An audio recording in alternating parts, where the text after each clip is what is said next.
요한계시록 21장 9절 다 같이 시작. 또 마지막 7 재앙을 가득 담은 7 호리병을 가진 천사가 가운데 하나가 와서 나와 대화하여 말하기를 이리 오라. 내가 너에게 신부인 어린 양의 아내를 보여주리라 하고. 아멘. 우리가 구원이 뭐냐라는 질문 앞에 누구나 하나님 앞에 진지하게 성경을 통해서 조명받으려고 애를 쓰고 또 그 성경을 통해서 분명한 하나님의 그 답을 우리가 소유하는 것으로 사람들이 마음의 안심함을 얻으려고 하지요. 그 구원에 대한 말씀을 하시면서 사랑 안에서 끊을 수 없느니라라는 이런 사랑이라는 말이 언급이 되고, 여기 오늘 금방 읽었던 요한계시록 21장 9절을 보면 신부를 보여주리라라는 것을 보면 분명히 이것은 마치 신랑과 신부가 사랑하고 그 사랑하는 자들이 만나서 함께 영원히 살아가는 그야말로 우리 결혼하신 분들은 결혼하기 전에 만났던 신부를 생각하고 신랑을 생각해 보시면 이게 마음에 와 닿을 겁니다. 그렇죠? 그런 것처럼 신부라는 말로 끝을 내고 있다는 것을 보면 우리는 사람들이 이 구원을 자꾸 교리적인 접근으로 들어가서 이렇게 해야 구원을 받고 이렇게 하면 구원을 받지 않는다라는 이런 식으로 자꾸 나누고 있는데, 성경은 교리적으로 이해하는 것이 구원이 아니라 하나님과의 관계가 회복되는 것이 구원이다, 이렇게 설명을 하고 있기 때문에 우리가 일단은 이 구원에 대한 내용을 하나님 앞에 확고하게 우리가 가지려면 바로 이 부분, 금방 말씀드렸던 말씀처럼 구원이라는 것을 교리적으로 접근을 해서는 답을 얻을 수가 없고 관계라는 관점에서 우리가 접근을 해야만이 구원이라는 말씀을 우리가 완전히 정립할 수가 있다라는 것이죠. 그런데 좀 안타깝게도 많은 사람들이 이 구원에 대한 설명을 하는 것을 우리가 들어보면 이런 걸 느낄 수가 있는데, 구원은 이렇게 해야 받습니다. 이렇게 이해를 하고 있는 사람은 구원을 받는 것입니다. 그러므로 이렇게 이해를 하면 구원에 확신이 있는 것이고, 이렇게 이해를 하고 있으면 구원에 확신이 없는 겁니다. 라는 이렇게 산술적인 표현으로 우리에게 구원을 설명을 해가고 있지만, 오늘 21장 9절에 보면 우리를 신부라고 말씀하시고 예수님은 신랑이라고 표현하는 것을 보면 분명히 어떤 조건이 갖추어져야 구원을 받는다가 아니라 관계가 회복되어야 구원을 받는다, 이렇게 성경은 설명을 하고 있기 때문에 일단은 그렇게 교리적인 방식으로 접근해서 구원을 설명하는 모든 내용들은 일단은 여러분들이 듣지 않고 접어두는 게 좋겠죠. 왜냐하면 성경은 그렇게 설명을 안 하고 있는데 접근 자체가 그렇게 접근을 해서 풀기 시작하면 성경이 우리에게 알려주는 것과 전혀 다른 관점에서 풀어가고 있기 때문에 우리가 이 부분에 대해서 매우 주의할 필요가 있는데, 놀랍게도 이렇게 제가 이 많은 분들이 구원에 대한 설명을 하는 것을 쭉 들어보면 이렇게 관계라는 관점에서 설명하는 분들을 거의 본 적이 없어요. 이제 저희들이 로마서를 오늘 아침에 오전에 이제 시작을 했습니다만, 하면 할수록 여러분들이 이게 십자가가 하나님께서 우리에게 주신 구원이 이렇게 완성되었고 이렇게 되어져 갔던 거구나 하고 여러분들이 많은 부분들이 열리게 될 것이고, 그것이 여러분들에게 참 확신으로, 로마서 8장에 내가 이제 확신하노니라는 이 확신으로, 사랑 안에서 확신을 여러분들이 가지게 될 때 우리는 흔들림 없는 지금 현재를 살아가게 되고, 주님이 오신다는 그 소식이 기다려지는 소식이고 기쁨의 시간이고 기대되는 시간으로 바뀌게 될 것입니다.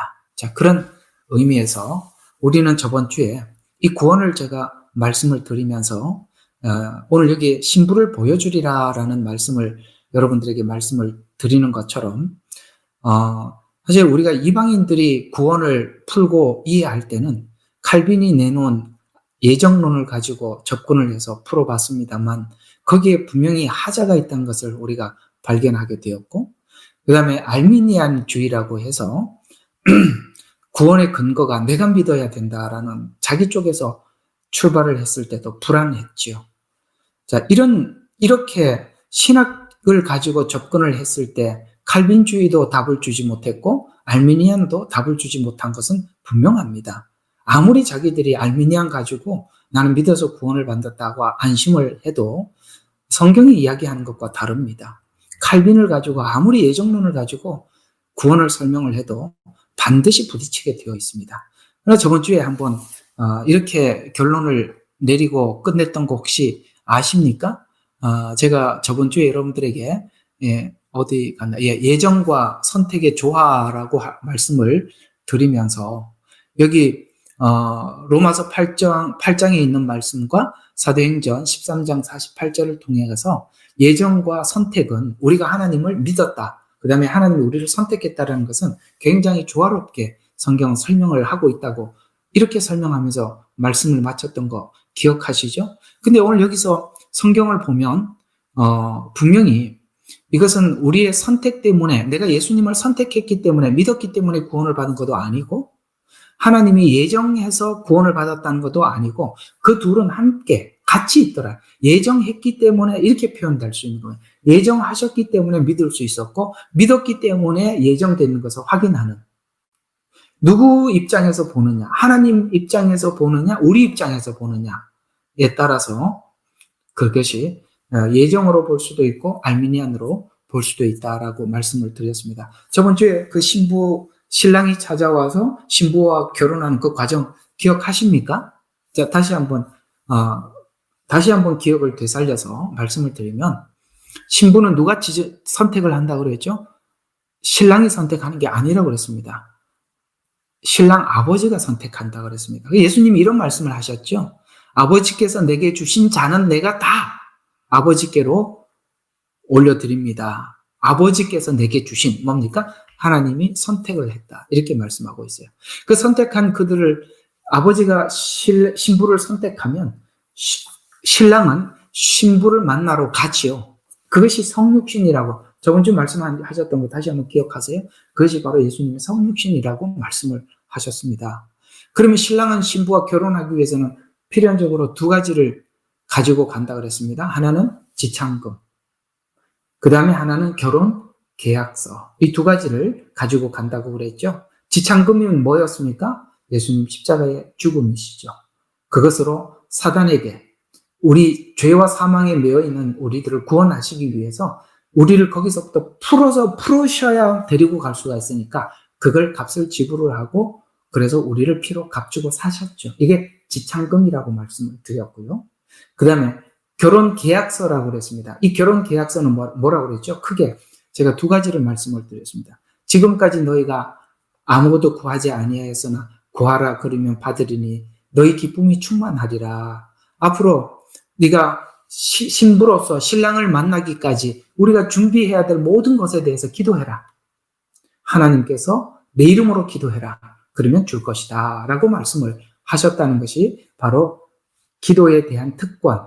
기도에 대한 특권은 신부가 마땅히 신랑이 준 권리니까 누구든지 내 이름으로 기도하면 응답하리라. 내 아버지께서 응답하시리라. 분명히 말씀하셨고, 또 하나는 그 계약서 안에는 내가 당신 신부와 결혼을 하면 내가 당신에게 가정에서 사회적으로 어떤 대우를 할 것인지 결혼 계약서에 기록한다 그랬죠. 그것이 신부가 살 집을 준비하러 가시기 위해서 예수님은 내가 처소를 예비하러 가노니 내가 처소가 준비되면 나 있는 곳에 너희도 있게 하리라 라고 말씀하셨던 그것이 바로 그 결혼 계약서에 포함된 신랑이 준 약속이다 라고 말씀을 드렸습니다. 그래서 우리는 지참금을 받았습니다. 뭘로요? 예수님의 십자가 보혈로 주님의 것이 되었고요. 그리고 주님은 이제 주님을 만나기 직전까지 우리가 필요한 모든 것을 기도하면 주시겠다라고 약속을 했다고 여러분에게 말씀을 드린 바가 있습니다. 그리고 결혼 계약서를 그 다음에 앞에다 놓고 그 다음에 신랑이 포도주를 마시고 신부에게 한 잔 따라서 마지막으로 신부에게 포도주를 건네줬을 때 그 신부가 받으면 뭡니까? 약혼이 성립되는 거고 받지 않으면 성립되지 않는다고 했습니다. 그러면 앞에 있던 모든 일들은 하나님께서 우리를 얻기 위해서 성육신하시고 십자가에 죽으시고 그 다음에 결혼 계약서까지 보여주시고 여기까지는 하나님이 하셨던 일들이죠. 전부 다 하셨습니다. 우리가 할 일은 뭐냐? 하나님께서 우리에게 주신 그 구원의 은혜에 우리가 함께 손을 내밀면 약혼이 성립된다고 그랬습니다. 이것은 우리가 흔히 말하는 믿으면 이런 뜻이 되는 것입니다. 받아들이면 이렇게 되는 것입니다. 그래서 우리가 생각을 해보면 그 받아들인다는 것이 그저 교리적으로 받아들인 것이 아니라 그분을 신랑으로 받아들인 것이죠. 그러면 약혼한 신부는 신랑이 올 날만 당연히 기다리고 있겠죠. 당연히 기다리고 있겠죠. 그 부분에 대해서 우리가 오늘 생각을 해 보려고 하는 것입니다. 이런 부분들에 대해서는 남성들이 이해하고 있는 이 결혼에 대한 이 관계와 여성들이 설레이는 이 마음은 서로가 좀 다를 수 있겠지요. 자, 그런 것을 생각해 보면, 자신을 데리러 올 이게 잘못 적은다. 리을이 빠졌네요. 신부를 데리러 올 날을 기다리는 신부. 그러니까 우리는 신랑이 올 것이라고 약속을 하셨고 그 오실 날을 당연히 우리는 기다리고 있는 거예요. 내가 예수 믿고 구원받고 하나님의 자녀가 되고 예수님의 신부가 되었다는 이 의식이 없는 것은 성경에서 말씀하고 있는 구원과 같은 그런 구원을 이해하고 있는 것이 아니라 다른 쪽에서 이해를 하고 있기 때문에 아무것도 안 한다 그래요. 여러 번 말씀드렸죠. 신부는 신랑을 만날 날을 준비하는 것이 당연한데 그 준비에 대한 의식이 없다면 성경에서 말하고 있는 구원과 일치하는가? 일치하지 않는다고 여러 번 말씀을 드렸습니다. 그렇죠? 여러분들 신부라는 걸 선명히 아셔야 되는 것입니다. 그래서 그 신부는 뭘 하게 되느냐면 신부는 신랑이 준 옷을 준비하고 있습니다. 무슨 뜻이냐면 그 당시에 신랑이 갈 때 신부가 결혼식 할 때 입을 예복을 주고 가요. 그래서 성경에 보니까 예복을 입지 않는 사람들이 들어온 게 있어요. 그랬더니 그 예복을 입지 않은 사람들을 쫓아냈다고 그랬죠? 이 예복은 무슨 옷이냐면 의의 옷입니다. 성경에 보니까 너희가 그 옷을 지켜라. 이렇게 말씀하고 있죠? 그 옷은 무슨 옷이냐면 신랑이 주고 간 의의 옷입니다. 그러니까 이 의는 성경에는 의가 두 가지 형태의 의를 말하고 있어요. 그러니까 한 가지 형태의 의만 말하는 것은 잘못 이해하는 거예요. 그분이 준 옷이에요. 그것은 예수님의 피로 우리가 죄 씻음을 받은 옷입니다. 그건 칭의의 옷입니다. 그러면 칭의의 옷을 입었으면 우리가 이 옷을 입은 대로 우리가 그 옷을 빨으라고 하듯이 우리 속에 있는 예수님의 보혈로 우리가 깨끗함을 입었다면 그 보혈이 겉만 깨끗하게 하는 것이 아니라 우리 속까지 변화시키고 이게 성화라 그랬죠. 그래서 이 옷을 준비하고 입고 신랑이 올 날이 가까워오면 이 옷을 입고 기다리는 거예요. 입고. 신랑이로다 맞으러 나오라 그러면 그때서야 막 주섬주섬 옷을 입는 게 아니라 신랑이 올 날이 가까이 오면 옷을 입고 기다리는 거예요. 지금 우리가 주님의 오실 날이 임박한 시대를 살아가고 있어요. 그래서 우리는 우리의 옷을 점검해야 되는 것입니다. 그 옷은 무엇으로 빨 수 있을까요? 회개로 빠는 것입니다.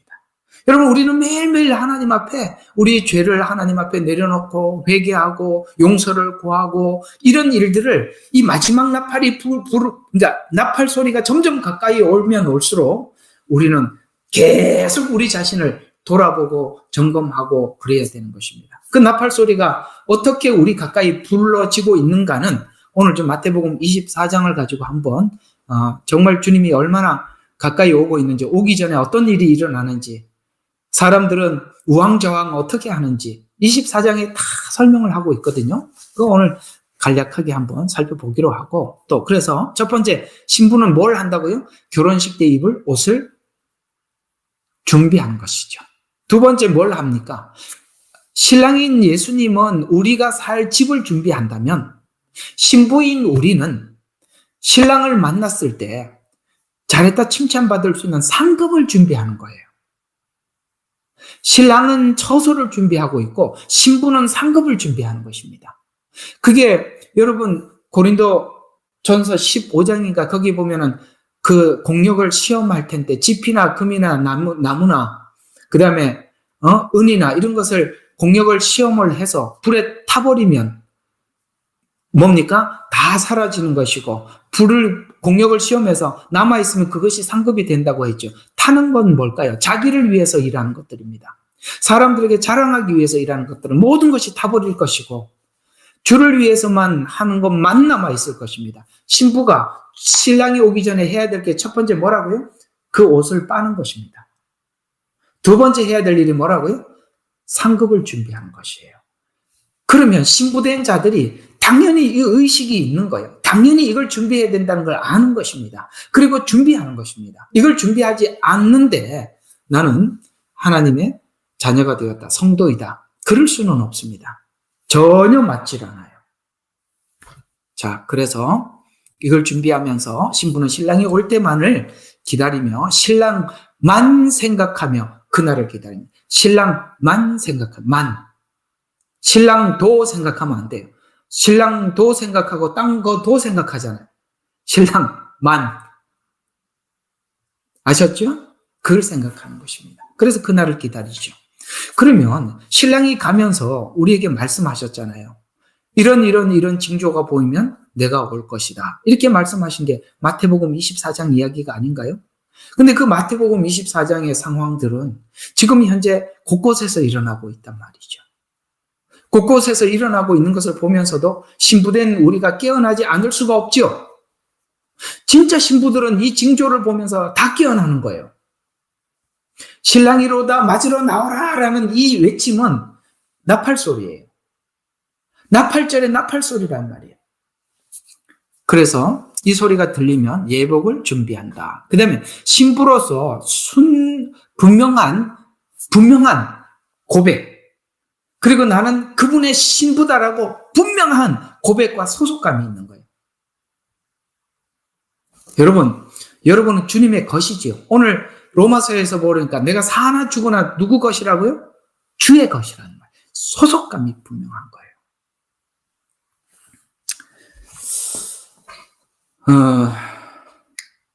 제가 어제 그냥 드라마에서 본 거는 아니고, 어떤 분이 얘기를 하나 해주는데 내가 참 그 말에 은혜를 받았어요. 어떤 결혼한 그 부인이 싸움이 붙었어요. 싸움이 붙었는데 그 싸움이 붙어갖고 막 싸우면서 하는 말이 네가 뭔데 나인데 그러느냐는 거예요. 나는 누구가 내 신랑이라는 거예요. 이게 아무것도 아닌 이야기 같지만 나는 그분에서 뭘 배웠냐면 저분은 소속감이 분명하구나. 소속감이 분명한 거야. 나는 누구 신부라는 거야. 네가 왜 나한테 그러느냐 이거지. 그래서 그게 아무것도 아닌 이야기 같아 보이지만 저는 우리 예수 믿는 사람들이 예수님이 나의 신랑이라는 이 소속감을 어디 가서도 이렇게 고백할 수 있나? 예수 믿는 사람들은 그런데도 은혜를 받는 거예요.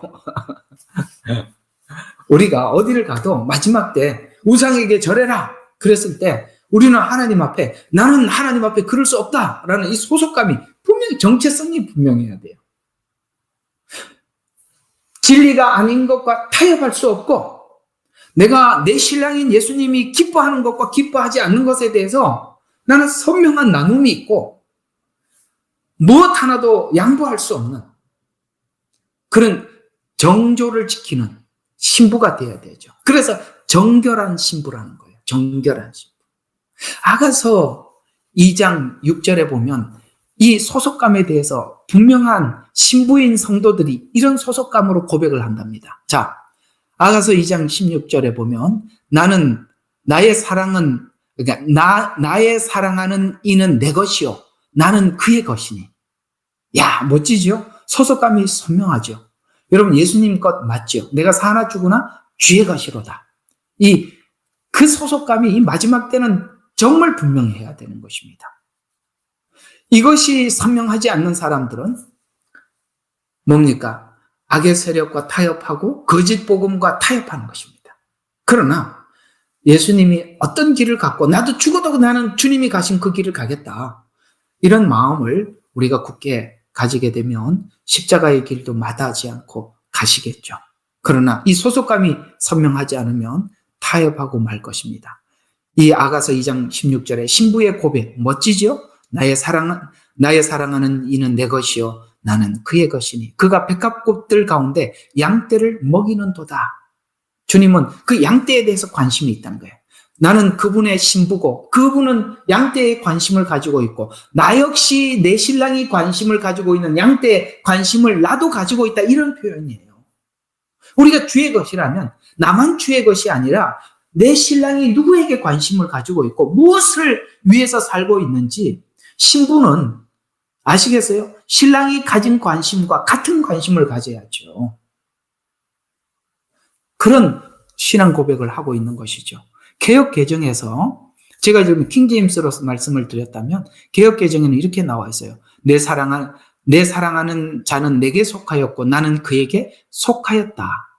아까는 그의 것 이렇게 표현했다면 속했다. 너희는 그래서 이 로마서에 보니까 너희는 예수 그리스도의 것이고 예수 그리스도 안에서 이렇게 표현들을 그래서 이렇게 표현하고 있는 것입니다. 그의 것, 예수 안에서 이런 말들이 그런 말이죠. 그래서 이 개역 개정에도 보면 그가 백합화 가운데 양떼를 먹이는구나. 양떼를 먹이는구나. 여러분 베드로에게 예수님께서 요한복음 21장에 부탁했던 거 아시죠? 내 양을 먹이라. 내 양을 치라. 그러니까 우리가 주님의 것이면 주님이 관심 있는 곳에 나도 관심을 가지게 되고 주님의 관심은 양떼에 관심을 가지고 있다면 우리 또한 그 양떼에 대해서 마음을 가지고 있는 것입니다. 여러분 이런 것을 통해서 내가 진정 주님의 신부인가? 내가 참 진정 주님의 것인가? 우리는 깊이 우리 자신을 성찰할 수 있습니다. 그래서 속하였다는 그의 것이다라는 이 정체성에 대한 분명한 것을 이해하는 것입니다. 이 말씀을 이제 앞에 그 결혼, 저번 주에 말씀드렸던 그 결혼 문화와 오늘 이 말씀을 전체 정리해서 종합해 보면 이렇게 정리를 할 수가 있는데요. 초림은 정혼을 위해서 신부에게 줄 것을 다 주었고 충분히 약속을 했습니다. 여러분 우리가 재림의 약속, 그 모든 것은 초림 때 정혼하러 오신 신랑인 예수님께서 우리에게 했던 모든 일들이 우리 모든 믿음의 가장 중요한 근거가 되는 거예요. 여러분은 왜 예수님을 사랑하고 왜 예수님을 믿습니까? 성경은 그 부분에 대해서 우리에게 이렇게 소개를 해주고 있어요. 우리가 아직 죄인 되었을 때 우리를 위해서 십자가에 죽으심으로 우리의 죄를 대속하셨다. 이렇게 말씀하고 있습니다. 이건 무슨 뜻일까요? 우리는 죄인이라는 사실조차도 내가 이 죄에서 어떻게 하면 구원을 받을 수 있어? 내가 어떻게 하면 이 죄에서 벗어날 수가 있고 그렇게 할 수 있어라는 인지조차도 하지 못했을 때 그것을 그 죄인이라는 것조차도 인지하지 못했을 때 하나님은 모든 우리의 죄를 용서하시고 전부 우리 모든 죄를 다 해결하시고 우리에게 찾아오셔서 내가 너를 위해서 이렇게 하였노라고 고백하고 주님은 우리에게 사랑을 고백했을 때 정말 놀라지 않을 수가 없었죠. 우리 예수 믿고 가장 놀랐던 것이 무엇입니까? 아니, 나 같은 죄인을 위해서 십자가에 죽으셔야만 했다고. 그걸 다 하시고 오셔서 나에게 믿으라고 그저 마지막 우리에게 선택을 꺼내놓고 내가 너의 모든 죄를 이렇게 용서했노라고. 그렇게 하셨던 그 주님 앞에서 우리는 하염없이 충격을 받았습니다. 이 충격이 한 번 스치고 지나간 충격이 아니라 정말 혼이 나갈 만큼 큰 충격을 받은 사람들이에요. 주님은 그렇게 우리를 구원하셨어요. 그래서 주님은 우리를 위해서 줄 걸 다 주었어요. 그리고 충분히 약속을 하셨어요. 히브리서 9장 28절에 보면 그리스도께서 많은 사람들의 죄를 담당하시려고 한 번 드려주셨고 두 번째, 이제 우리 재림을 기다리고 있는 우리들에게 두 번째 자기를 바라는 자들을 구원에 이르게 하려고 죄 없이 나타나시리라. 이렇게 말씀을 하셨습니다. 그렇습니다. 주님은 우리의 죄를 담당하셔서 완전히 우리 모든 죄를 용서해 주셨습니다. 그러나 자기를 바라는 주님이 다시 오실 날을 기다리고 있는 우리들에게 뭡니까? 우리를 구원에 이르게 하시려고 죄 없이 나타나시리라. 우리는 그날을 기다리고 있습니다. 그리고 한 번에 우리의 모든 죄를 다 용서했다는 것에 대해서 우리는 조금도 의심하지 않죠. 또 이 약속을 아까 히브리서 9장 28절에 있는 것처럼 주님께서 우리 죄를 대속하신 그 약속을 믿은 우리 신부들은 구별된 자로 살기 위해서 이렇게 고백하며 살아간대요. 고린도후서 12장 10절에 보니까 내가 그리스도를 위하여 라는 말이 나옵니다. 자, 여기 고린도후서 12장 10절에 보면 내가 그리스도를 위하여 무엇을 이렇게 했다라는 이런 말들이 쭉 나오는 거거든요. 고린도후서 12장 10절에 보면 자, 그러므로 내가 그리스도를 위하여 약한 것들과 모욕과 궁핍과 방해와 곤경을 기뻐하노니. 왜 이걸 할 수 있죠? 주님도 우리를 위하여 이것 이상을 하였거든요. 주님도 우리를 구원하시기 위해서 모욕을 당하셨어요. 침을 뱉음을 당했고, 그 다음에 치면서 누가 때린지 말해봐라. 여러분, 이건 어린애들에게 장난치는 거 아닙니까? 맞죠? 뒤에서 뒤통수 누가 탁 치고 누가 때린지 맞춰봐. 이거는 완전히 사람을 비아냥하는 것이죠. 모욕을 주는 거죠. 주님은 그걸 견디셨죠. 모욕과 궁핍과 박해와 곤경을 기뻐하노니. 아멘. 그래서 내가 그리스도를 위하여 여러분들이 신부된 우리로서 우리를 피로 값주고 사시기 위해서 주님이 지불한 이 대가를 생각하면서 우리는 지금 주를 위해서 뭘 하고 있나라고 물어보는 거예요. 뭘 하고 있나. 그래서 우린 그 뒤에 내가 그리스도를 위하여라는 말은 오늘 여기 바울은 이런 걸 견뎠다고 하는데 여러분은 그 뒤에 뭐라고 쓸 게 있어야 한다 이 말이에요. 뭐 있으세요? 있어야 돼요. 그 다음에 또 그리스도를 위하여 신부된 우리가 주를 위해서 뭘 했는가? 빌립보서 3장 7절과 9절에 보면 신부된 우리가 주님을 만나기 위한 그걸 준비하기 위해서 이렇게 했답니다. 그러나 나에게 유익하던 것은 무엇이나 그리스도를 위하여 다 손실로 여겼느니라. 내게 유익했던 것, 지난날 내가 좋아했던 것, 그걸 그리스도를 위해서 다 무익한 것으로 여기고 실로 모든 것을 손실로 여기면 그리스도 예수 나의 주를 아는 지식이 가장 고상했기 때문에 뭐가 더 가치 있게 되냐 이 말이죠. 예수 믿고 난데 가장 가치 있는 게 뭐였어요? 여러분, 우리가 예수를 믿고 난 이후에 우리에게 가치 있는 것은 아까 하나님 나라, 예수 그리스도, 그런 것이 우리에게 가장 가치가 있게 된 것이죠. 지난날 우리가 가치 있게 여겼던 것은 세상 사람들과 똑같은 목적을 가지고 우리가 세상을 살아왔습니다. 세상 사람들이 왜 그렇게 열심히 일하냐라고 물어보세요. 똑같죠, 대답이. 좋은 차 사고, 좋은 집 사고, 돈 많이 벌어서 이렇게 살고 싶고 여행이나 다니고 싶고 그런 게 모든 사람들이 소망하는 거예요. 우리는 그거 다 내려놨죠. 주를 위해서 아까 궁핍과 환난과 아시겠습니까? 그런 것을 우리가 기뻐하는 그리스도를 위해서 받는 능력을 기쁘게. 그래서 사도들이 복음을 전하다가 너희가 다시는 그리스도의 이름으로 말하지 말라고 매를 때리고 내보내니까 그들이 당연하게 이 매 맞고 이런 거 왜? 주님을 우리를 위해서 채찍을 맞으셨고 십자가에 죽으셨는데 내가 이게 뭐 당연한 거 아닌가 이렇게 생각을 했더라는 거예요. 근데 우리가 이런 은혜를 우리가 가끔씩 잊어버리면 누군가에게로부터 이렇게 마음에 상처가 되고 아픔이 되는 얘기를 듣고 나면 그걸 견딜 수가 없죠. 그러나 여러분, 우리가 이 은혜를 생각하면 우리는 충분히 이겨낼 수가 있고 견딜 수 있게 된 것입니다. 그래서 내가 모든 것을, 그 다음에 계속 8절을 보면 실로 모든 것을 손실로 여기면 그리스도 예수 나의 주를 아는 지식이 가장 고상하기 때문이며 내가 그를 위하여 모든 것을 잃어버리고 그것들을 오히려 배설물로 여김은 그리스도를 얻기 위하며. 이 배설물 이러니까 확 안 와닿죠. 그러니까 똥으로 여겨요. 여러분, 똥을 누가 변기에다 누고 남겨놓겠어요? 빨리 물 내려야죠. 그러니까 지난날에 내가 가지고 있는 거 마음의 한쪽 구석에 둘 게 없더라는 거예요. 그냥 다 버리는 거예요. 그러면서 또 그 안에서 발견되고자 함이니, 새로운 발견. 그 안에서 발견되려면, 예수 안에서 발견되려면 우리가 옛사람이 죽고 그리스도 안에서 새롭게 부활한, 거기서 내가 내 자신의 정체성을 발견하는 거예요. 그러니까 내가 예수 안에서 죽음이 없으면 내가 그리스도 안에서 발견되는 그 발견이, 정체성이 없어지는 거예요.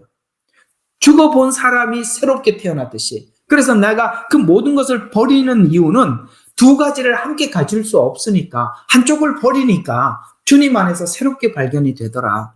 여러분, 이런 거 많지요. 여러분들이 옛날에 좋아했던 거 버렸더니 주님 안에서 새로운 가치, 그걸 우리가 발견하게 되더라. 그 고백 아닙니까?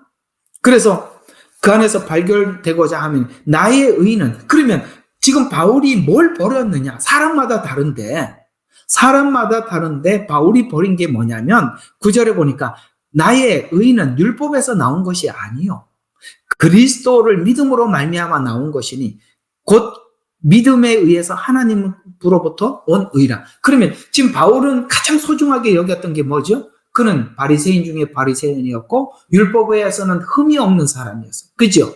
그러니까 자기에게 지난날에는 가장 가치 있게 여겼던 게 뭐라고요? 율법으로 의롭게 되는 거예요. 하나님 앞에 흠없이 살고 분명하게 살아서 구원받는 것이었습니다. 아셨어요? 분명하게 살아서 구원받으려고 했던 것들을 다 버렸어요. 왜? 이걸 버리니까 새로운 의가 찾아오는데 그리스도 안에서 얻은 의라. 여러분, 바울에게는 그게 율법이 자기에게 버려야 될 배설물이라면 여러분 각자가 다 다를 수가 있죠. 우리에게 마지막 요구하는 버려야 할 그것이 무엇인가?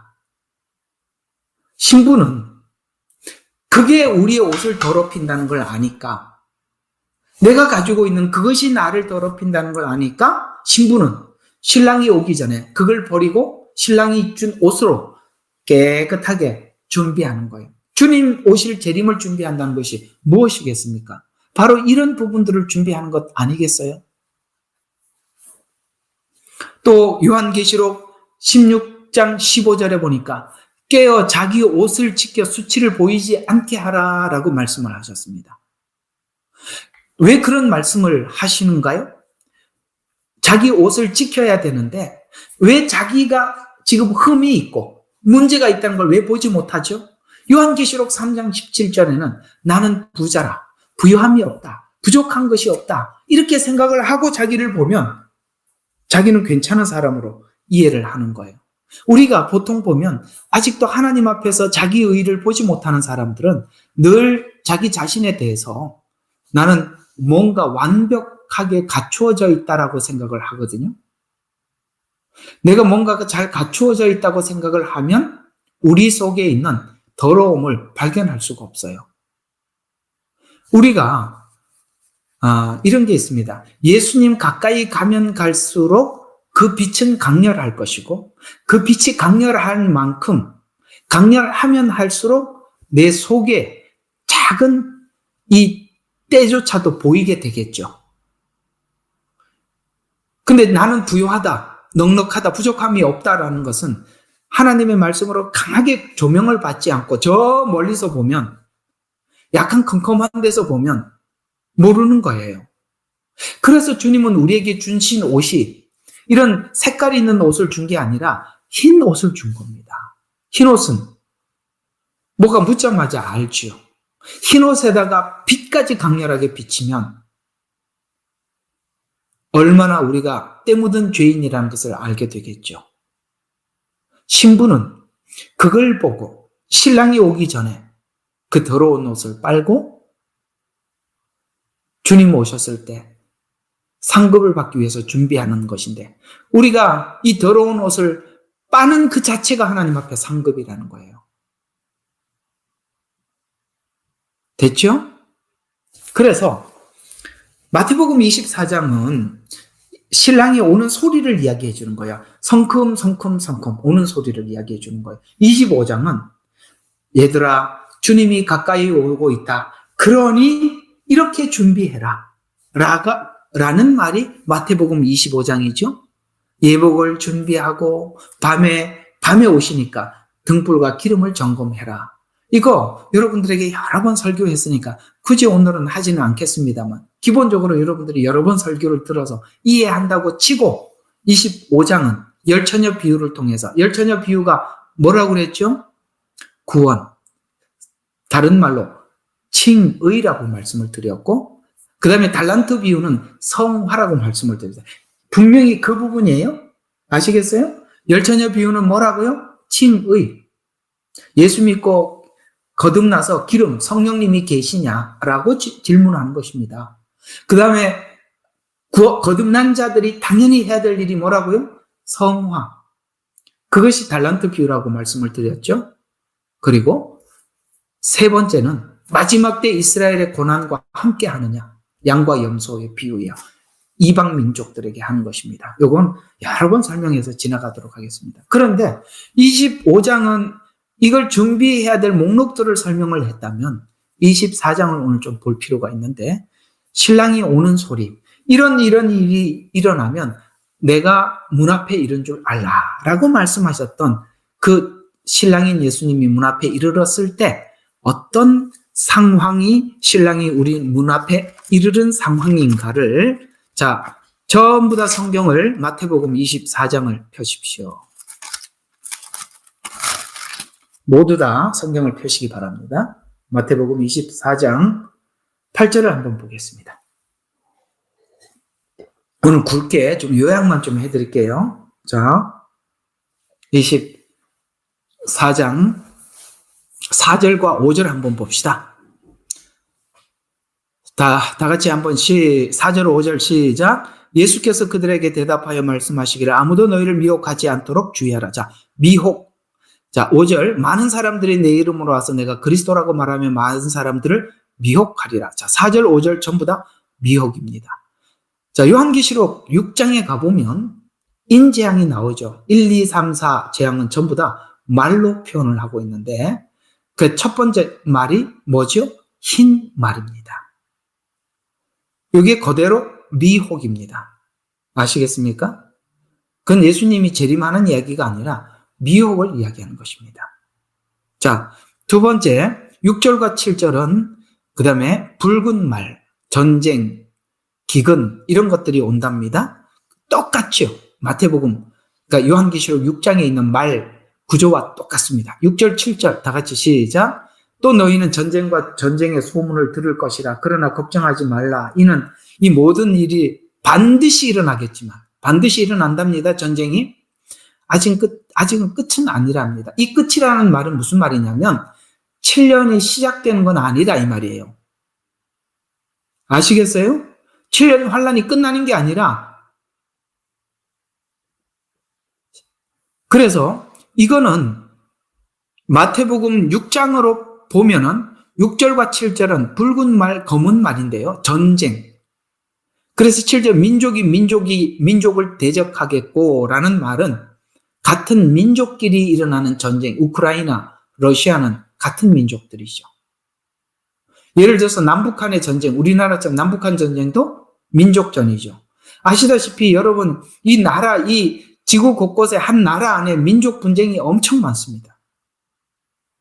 그것도 하나의 전쟁이랍니다. 그 다음에 나라가 나라를 대적하고, 이 민족과 일어나는 전쟁과 나라와 나라의 전쟁은 좀 다른 차원이죠. 다른 종족들. 그래서 나라가 대적하고 일어나게. 기근과 역병과 지진이 여러 곳에서 일어날 것이다. 기근과 지진과 역병. 그러니까 전쟁, 기근, 지진 이런 것 때문에 기근이 일어나는 거예요. 그래서 흰 말, 붉은 말, 그것은 전쟁을 의미하고 기근은 검은색 말이에요. 그러니까 전쟁이 많고 전염병이 일어나니까 당연히 기근이 오죠. 저는 이제 세 번째 말 단계로 진입하는 시간이 다가왔다고 생각합니다. 곧 기근이 엄청 닥칠 거예요. 청황색 말은 뭘까요? 흰색, 붉은색, 검은 색깔이 함께 섞어놓은 색깔이라고 말씀을 드렸죠. 미혹도 충만할 거고, 전쟁도 이곳저곳에서, 기근도 이곳저곳에서, 온 우주가 너무너무 시끄러울 것입니다. 그때 누가 나타납니까? 이 문제를 해결해 줄 적그리스도가 등장하게 될 것입니다. 그게 이제 7년으로 진입하는 것입니다. 적그리스도가 나타나서 3년 반은 평화의 시기를 맞이하게, 평화의 약정을 하게 될 겁니다. 그러나 이 전 3년 반도 나팔 재앙으로 만만치 않아요. 엄청난 거예요.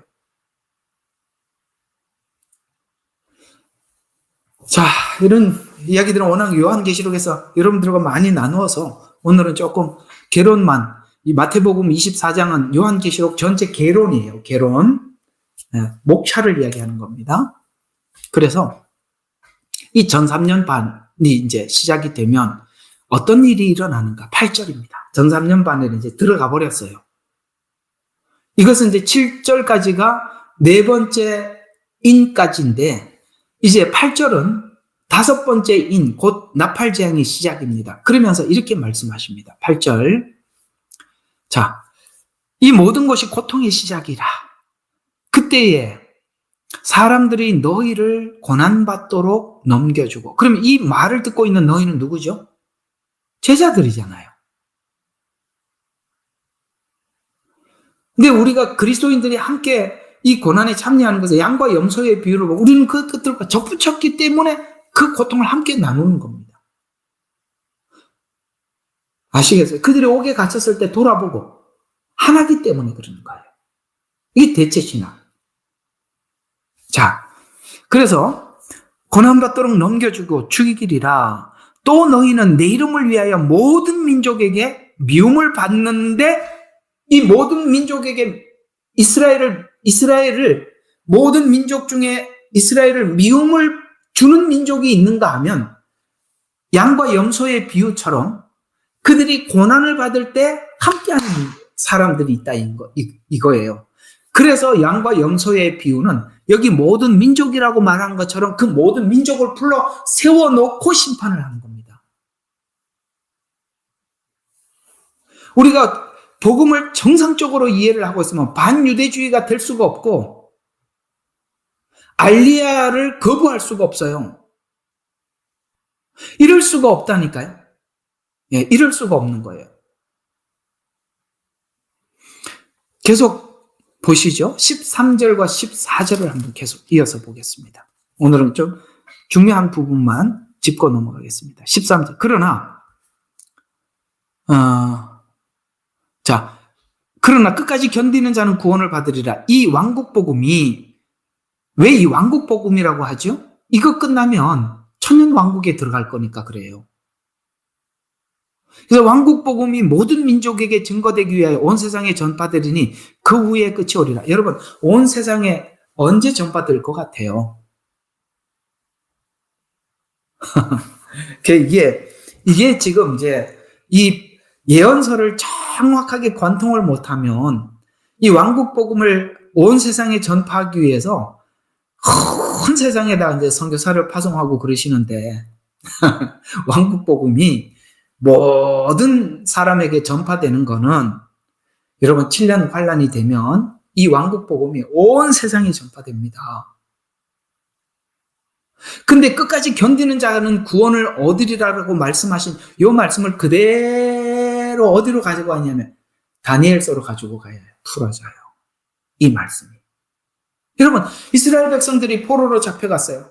정말 이들은 엄청난 고통을 받고 견뎌야 했어요. 견뎌야 하는 이 상황에 다니엘과 다니엘 세 친구가 불 속에 들어갔죠. 불 속에 들어가는 바람에 예수님이 그들과 함께 했고, 그걸 본 느부갓네살 왕은 하나님을 인정하게 되죠. 그래서 온 세상에 전파되는 겁니다. 마지막 7년에 모든 민족에게 누구도 거부할 수 없도록 모두에게 하나님 곧 예수 그리스도께서 어떤 분인지, 하나님이 어떤 분인지 온 세상에 전파되는 것입니다. 그런데 이걸 전파하기 위해서 오늘 이 9절에 보니까 너희를 고난받도록 넘겨주고 죽이리라. 죽이기 위해서 다니엘 세 친구가 어떻게 했습니까? 불 속에 던져졌단 말이에요. 그래서 던져졌더니 살았어요, 죽었어요? 살았습니다. 그것으로 신앙을 지킴으로써 이방인들에게, 믿지 않는 사람들에게 하나님 되심을 증거했지요. 여기 지금 예수님께서 이 7년이 환란이라고 표현하는 것이 아니라 너희들이 거기 가서 믿음을 지켜라. 믿음을 지킬 때 모든 민족에게 복음이 전파된다. 이렇게 얘기를 해주고 계시는 겁니다. 아시겠습니까? 이걸 교회로 가지고 와서 풀면 이상하게 풀리는 거고, 지금 대화 자체가 누구예요? 지금 제자들과 대화를 하고 있잖아요. 그 제자들은 이방인이 아무도 없죠. 왜 이렇게 성경이 원래 말하는 이 원칙을 무시하고 풀면 안 돼요? 그래서 14절에 이 왕국복음이 모든 민족의 증거에 그런 후에야 끝이 오리라 라고 말씀하시면서, 그 끝이 뭐냐면 후 3년 반. 지금은 여기는 증거의 시간이에요. 증거하는 시간. 복음이 땅끝까지 전파하는 증거의 시간이에요. 그러니까 이 증거의 시간은 뭐죠? 전 3년 반에 두 증인을 통해서 증거하는 시간이라고 말씀을 드렸죠. 근데 후 3년 반이 15절부터 이렇게 나오고 있어요. 15절 보세요. 그러므로 너희가 선지자 다니엘을 통하여 말씀하신 멸망할 가증한 것이 거룩한 곳에 선 것을 보리니 읽는 자는 깨달으라. 그때에 유대에 있는 자들은 산들로 도망가라. 앞에하고 다르지요. 앞에는 증거하고 그렇게 했는데 후 3년 반에 들어가서는 무슨 일이 일어납니까? 이제 우상이 섭니다. 거기서 말을 하고 하늘에 불이 떨어지고 이렇게 한다 이 말이에요.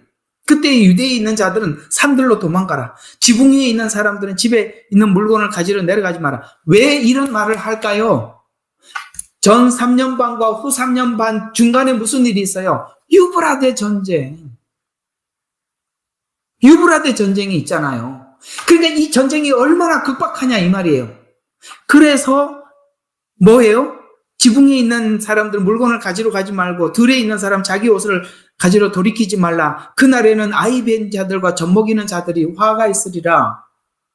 유브라데 전쟁을 이야기하고 있는 거예요. 예루살렘을 둘러싸서 전쟁하러 엄청나게 많은 사람들이 모이죠. 그러나 너희는 피난하는 일이 정확히 이해가 가죠. 왜 피난이라는 표현을 하는지.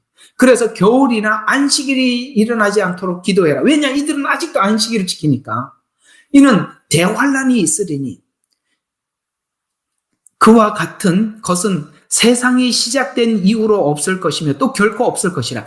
유브라데 전쟁을 시작으로 해서 후 3년 반에 엄청난 환란이 있다는 거예요. 여기서 말하는 이 대환란은 7년 전체를 표현하는 게 아니라 예수님이 후 3년 반을 이 환란 중에서 큰 환란이기 때문에 대접재앙을 대환란이라고 표현한 것입니다. 이게 얼마나 강력한지 후 3년 반에 있는 이 환란이 만일 그 날들을 단축하지 아니하면 어떤 육체도 구원받지 못하리라. 그러나 택함을 받은 사람을 위하여 그 날을 단축할 거라고 말씀하셨어요. 그러니까 막 불안하니까 사람들이 그때서야 누구를 찾기 시작할까요? 그리스도를 막 찾겠죠. 우리를 구원해 주신 약속하신 그리스도를 찾아주세요. 만나주세요. 보게 해주세요. 우리를 구원해 주세요. 막 그렇게 외칠 거란 말이에요. 그때 예수님이 또 경고하시는 거예요. 답답하니까 그리스도를 찾지요. 그래서 23절이니까 그때에 만일 누가 너희에게 말하기를 너희들이 다급하니까 야 그리스도가 여기 있다. 저 사람이 우리를 구원해 줄 거야. 저 사람이 나를 구원해 줄 거야 라고 말을 할 거라는 거예요. 그래서 그리스도가 여기 있다 저기 있다 라고 하여도 믿지 마라. 거짓 그리스도와 거짓 선지자들이 일어나서 그때는 큰 표적과, 왜? 그 시간은 누구 시간이에요? 사단에게 준 시간들이에요. 그래서 큰 표적과 이적을 보여주며 할 수만 있다면 그 택한 사람들도 미혹하리라. 보라, 내가 미리 말하여도, 내가 이걸 미리 말했으니까 알아라. 요한계시록에서는 그 작은 책을 먹어라. 내가 너에게 미리 말하였으니까 알고 있어라 라고 말하면서, 보라, 내가 미리 너에게 말하였노라. 그러므로 이들이 너에게 말하기를, 보라, 그가 광야에 있다? 나가지 마라. 골방에 있다? 믿지 마라. 아시겠어요? 왜요? 주님은 골방에 오는 것도 아니고 광야에 와 계시는 것도 아니고 어떻게 오신대요? 이제 오시는 이야기를 27절에서 쭉 설명하니까, 이렇게 오니까 이렇게 골방에서 내가 그리스도라고 이야기하는 사람, 저 광야에서 내가 그리스도라고 말하는 사람 가지 마라. 분명히 마지막 때 주님은 이렇게 온다고요. 27절, 마치 번개가 동편에서 치며 서편에, 이런 우리 신랑이 오는 이야기를 해주고 있는 거예요. 우리 신랑이 이렇게 오신대요. 그래서 서편에까지 비치는 것까지 인자에 오는 것도 그러하리라. 언제든지 시체가 모이는 것에 독수리가 함께, 이게 어디 나오는 거죠? 여러분, 이거 구약의 예언이거든요.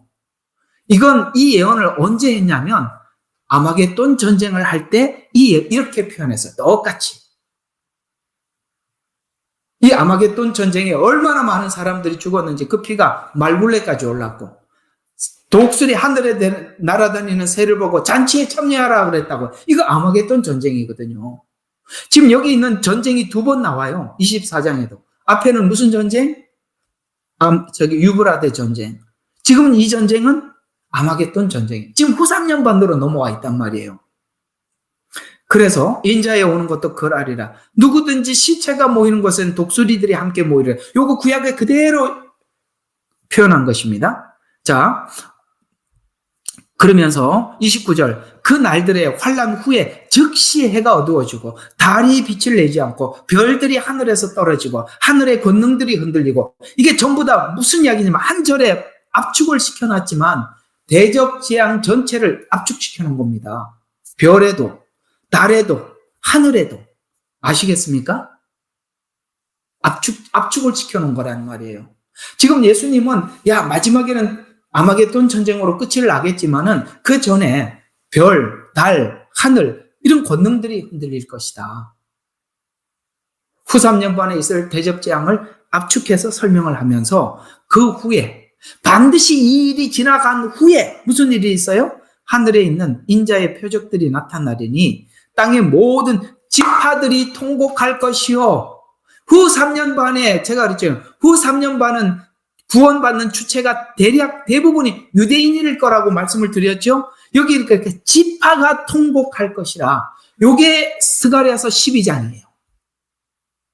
스가랴 12장 좀 이따 볼 거예요. 여기 다 보고. 자, 그 후에 인자의 표적들이 나타날 것이니 땅의 모든 지파들이 통곡할 것이며, 지파라고 그랬습니다. 아시겠어요? 그게 이스라엘을 이야기하는 겁니다. 또 그들은 인자가 권세와 큰 영광으로 구름을 타고 오는 것을 보리라. 아멘. 끝나고 아마겟돈 전쟁 끝나고 주님 재림하시잖아요. 또 주께서 큰 나팔 소리와 함께 천사들을 보내리니 그들이 하늘 이편 저편 사방에서 그들을 택하신 사람들을 모을 것이다. 후 3년반들의 구원받을 사람들이 이렇게 올라가는 거예요. 믿음을 지키고 거기서 우상에게 절하지 않고 표를 받지 않고 후 3년반에 이 엄청난 시간을 지낸 사람들, 그들이 올라가는 것입니다. 저는 여기 마태복음 24장을 쭉 보면은 이렇게 구조가 되어 있어요. 근데 여기 이제 아까 말씀드린 거, 후 3년반이 유대 지파, 그러게 30절에 보니까 땅에 있는 모든 지파들이 통곡할 것이고 라는 이 말씀을, 자, 우리 다시 어디로 가시느냐? 스가랴서 12장으로 가봐요. 이 말씀을 스가랴서 12장에 이렇게 많이 풀어놨어요. 특히 이 부분을 많이 표현해놨어요. 스가랴서는 다른 건 몰라도 이 다른 성경에는 나와 있지 않을 만큼 스가랴서만큼은 이걸 엄청나게 많이 설명을 해놨거든요. 오늘 이렇게 스가랴서가 빨리 안 찾아지네. 야, 이게 급하니까 이게 잘 안 찾아지네.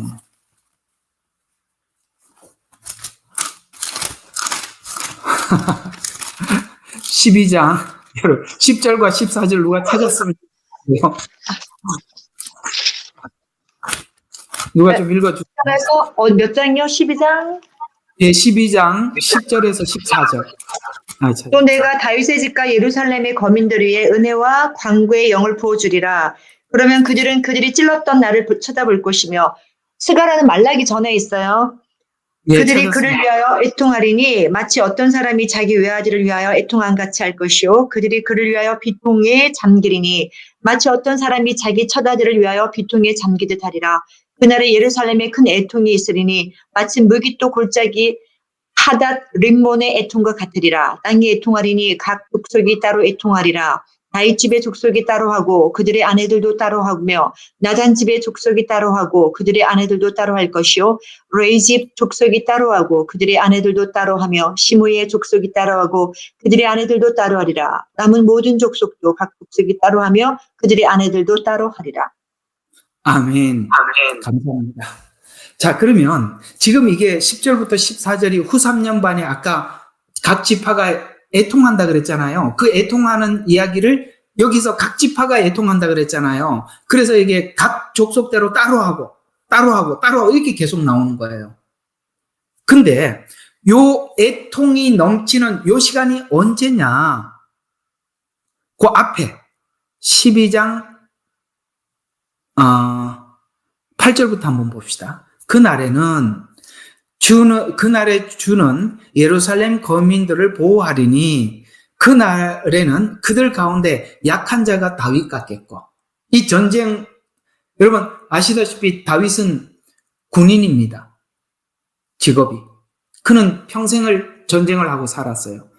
골리앗을 앞에 당당하게 나갈 만큼 당당한 믿음을 가지고 있던 것처럼 이 마지막 때 그들이 하나님을 의지해서 이렇게 다윗과 같이 당당한 믿음을 가지고 그 전쟁에 임할 것이다. 이런 이야기가 되는 것입니다. 그래서 다윗 집이 하나님 같이 되어 그들 앞에서 선 주의 천사들 가지고 그들이 볼 때 이 전쟁을 하러 올라왔던 그 사람들이 이스라엘의 한 사람 한 사람이 다윗 같고 천사 같을 만큼 용사가 되더라.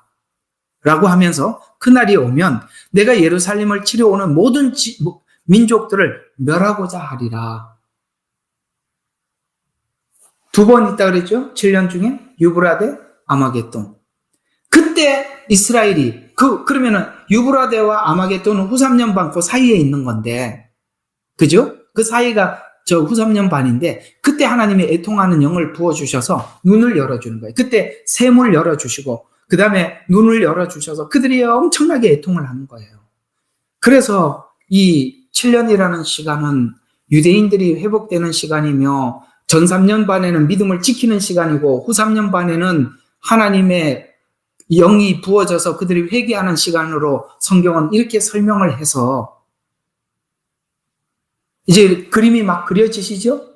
그러는 전 3년 반에 유대인들이 마치 신앙을 지키는 것으로 인해서 많은 이방인들이 하나님 앞에 돌아오게 되고 후 3년 반에는 드디어 이스라엘 백성들이 그 구원의 은혜가 예수 그리스도 안에서 이루어졌음을 하나님께서 눈을 열어 오늘 우리가 눈을 열어서 예수님을 본 것처럼 그들에게도 그 눈을 열어서 그것을 보게 함으로써 엄청난 애통과 회개가 일어날 것이다 라는 말씀을 예수님이 마태복음 24장에 하셨던 말씀을 스가랴서가 정확하게 자세히 설명을 해주고 있는 것입니다.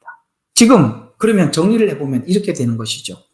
자, 이제 예수님께서 하시는 말씀의 포인트는 이겁니다. 얘야, 내가 오기 전에 이런 일들이 있을 것이다 라고 말씀을 하고 있습니다. 그런데 대략적으로 보면 7년이라는 이 시간에 들어가서야 하나님의 이 복음에 대한 눈이 뜨이고 보여져서 이때 막 그 짧은 시간에 정결케 되는 사람이 있는가 하면 지금 저와 여러분처럼 예수님을 믿고 오늘 여기 바울이 스스로 자기의 모든 것을 버리고 그리스도 안에서 발견되고자 하기 위해서 지금 이 일을 하는 사람들이 있어요. 그런 공통점은 뭐냐면 구원받은 모든 사람들에게 정결하게 되지 않고는 들어올 수 없는 하나님 나라라는 거예요. 그래서 7년이라는 시간 안에 하나님께서 이 은혜를 부어주셔서 많은 사람들을 연결하게 되겠지만, 우리가 환난을 통해서 정결하게 될 수도 있지만, 우리는 모두가 그 환난을 통해서 정결하게 되는 것이 아니라, 여러분 지금 살아가는 모든 삶과 일상을 통해서 하나님 앞에, 하나님 이 부르심 앞에 우리가 반응하고 응답하는 것입니다. 분명히 하나님 나라는 이렇게 표현하면 어중이 떠중이 다 들어가는 곳이 아니에요. 어떻게 구원을 그렇게 함부로 이야기하십니까? 어디 음녀 같은 창녀 같은 사람과 어떻게 주님과 함께 사실 수가 있겠어요?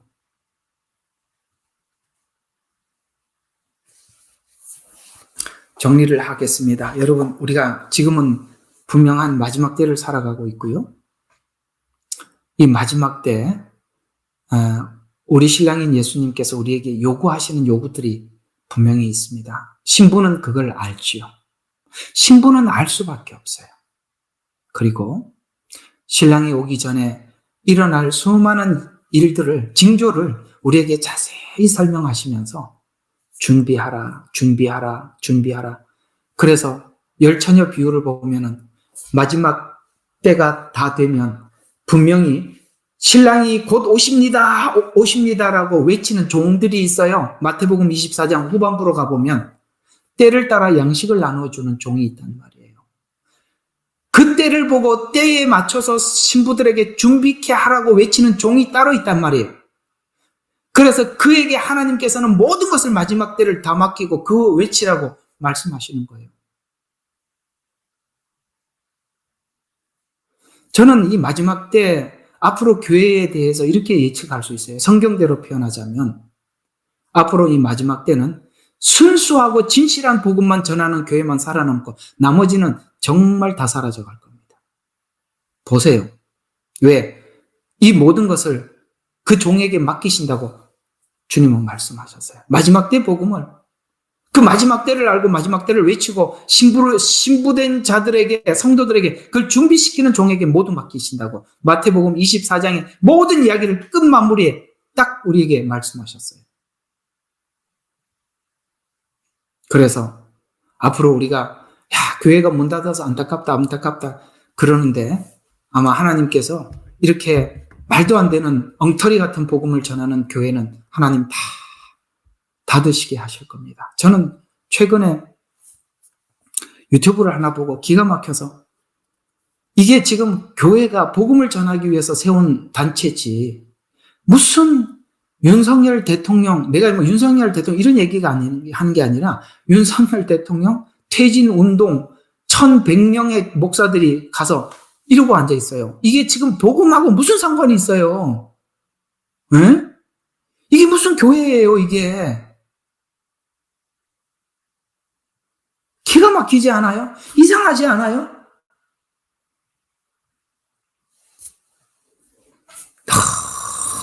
너무 성경이 이야기하는 복음과 너무 달라. 너무 달라. 오늘 말씀 여러분들에게 큰 은혜가 되셨으면 합니다. 우리는 역사상 가장 중요한 시점을 지나고 있습니다. 하나님께서는 하나님의 일을 하시기 전에 사람을 준비시키셨음을 우리가 알고 있습니다. 하나님 말씀은 마지막 때에 대추수, 대부흥의 때가 있다고 분명히 예언하고 있습니다. 아멘. 하나님의 말씀이 그대로 성취될 것을 믿습니다. 예레미야 눈물은 잠자는 교회와 영혼을 깨우기 위해 노력하고 있습니다.